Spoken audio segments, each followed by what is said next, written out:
Assalamualaikum warahmatullahi wabarakatuh. Di sini kami akan menjelaskan tentang mesin pesawat Fokker D7. Untuk yang pembuatnya, nama kelompok Rahmatullah, Nia Fadilah, Alfandi, dan Ignatius Nadabdab. Topik pembahasan yang akan kita bahas, yang pertama yaitu sejarahnya, yang kedua bagian dan fungsi mesin, yang ketiga cara kerja mesin, yang keempat referensi. Selanjutnya sejarah akan disampaikan oleh Nia Fadilah. Baiklah, selanjutnya sejarah. Jadi The Fokker D7 adalah pesawat tempur Jerman pada Perang Dunia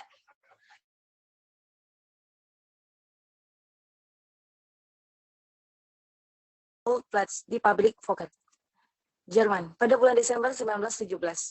Jadi mereka membangun prototipe dengan sebutan V11 yang merupakan singkatan dari Versus Machine nomor 11, pesawat eksperimental nomor 11, yang memiliki sejumlah kebaruan termasuk radiator, tipe mobil di depan mesin, dan sayap cantilever tanpa kabel penguat eksternal, yang mencakup tampilannya sangat bersih pada akhir Januari 1918. Kompetisi pertama diadakan oleh Adelshoff. Dalam kompetisi ini, pilot Jerman dari depan menemukan tipe baru, mengujinya, dan memilih mana yang akan diproduksi untuk kedepannya. Nah, dalam kompetisi pertama ini, V11 keluar sebagai pemenang utama.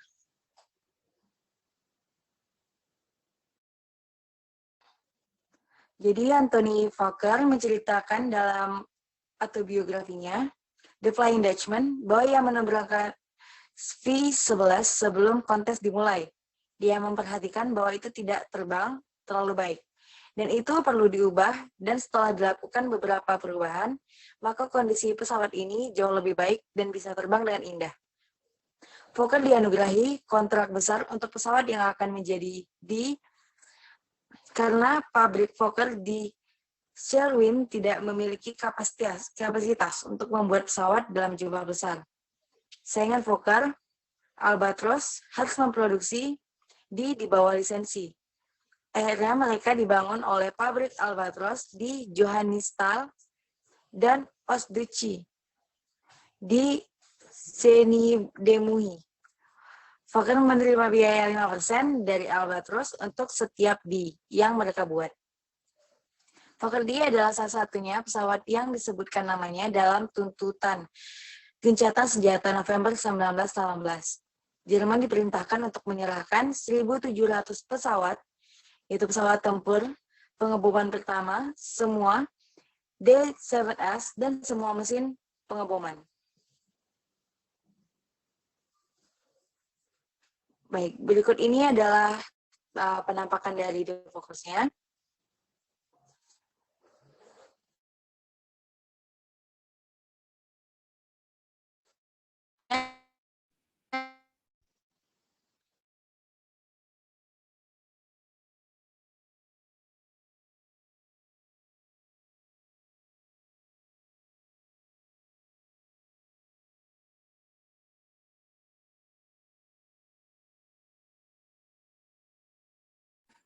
Baiklah, saya akan melanjutkan bagian-bagian dan fungsi mesin pesawat Fokker.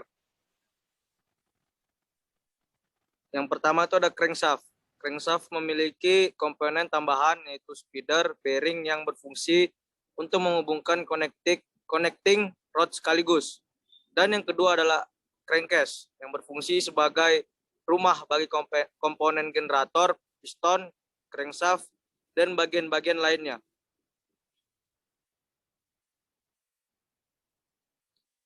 Dan yang ketiga ada piston. Piston memiliki fungsi untuk menerima tekanan hasil pembakaran campuran gas dan meneruskan tekanan untuk memutar force ankle atau crankshaft melalui batang piston, connecting rod.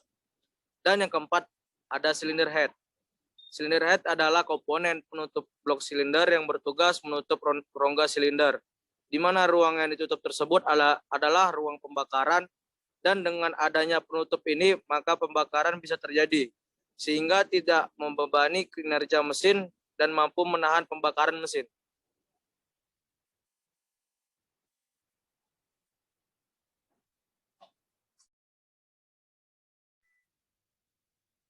Oke, bagian selanjutnya yaitu ada camring yang memiliki fungsi untuk memutar poros.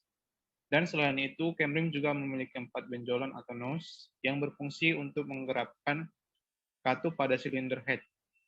Selanjutnya ada spark plug atau busi yang memiliki fungsi untuk membakar campuran udara atau bahan bakar dan juga untuk melepaskan panas dari ruang bakar. Dan yang terakhir tentunya ada propeller atau baling-baling yang merupakan gerakan yang mengkonversi putaran dari mesin piston atau turboprop yang fungsinya untuk memberikan kekuatan pendorong pada pesawat. Oke, selanjutnya ada cara kerja yang akan dilanjutkan rekan saya, Alfandi. Kepada Alfandi, silakan.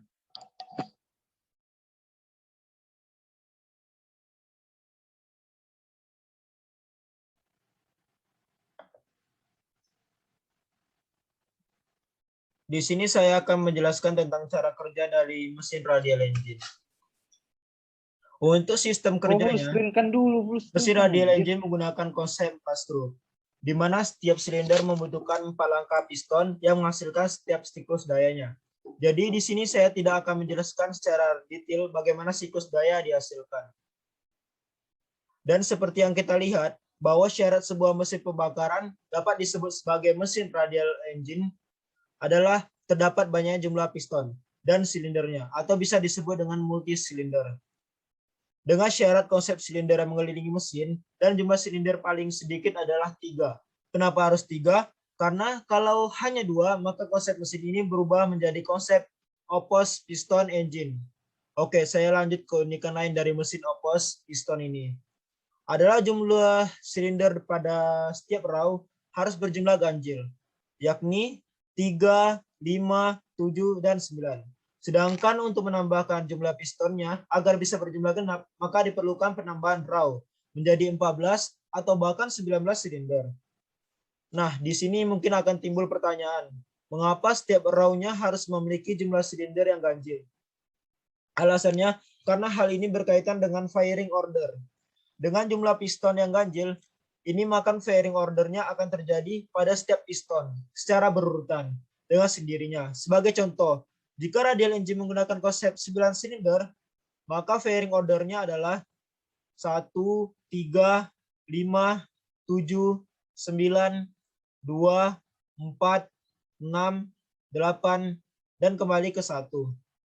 Yang dimana dengan konsep firing order seperti ini, akan memberikan power yang baik dengan COG atau COG yang baik pada sebuah mesin. Itulah alasan mengapa radial engine banyak diaplikasikan pada mesin pesawat terbang. Karena selain powernya yang besar seperti yang kita lihat, keseimbangan mesin ini pun cukup baik jika dibandingkan dengan mesin pada umumnya. Oke, itu dia untuk firing ordernya. Sekarang saya akan menjelaskan tentang konfigurasi katup OHP. Dapat bekerja dengan mesin yang melingkar seperti ini. Crankshaft ini memiliki konfigurasi planet Harry gear yang memiliki nose pada diameter luar gearnya, yang seperti yang sudah saya sampaikan sebelumnya, dengan posisi nose yang saling berselangan. Sedangkan untuk siklus dayanya, seperti yang saya bilang tadi, mesin ini menggunakan konsep pass-through. Jadi sama seperti mesin pada umumnya, ada proses hisap, kompresi, ignition, usaha dan buang atau exhaust. Terima kasih. Selanjutnya ada tentang referensi.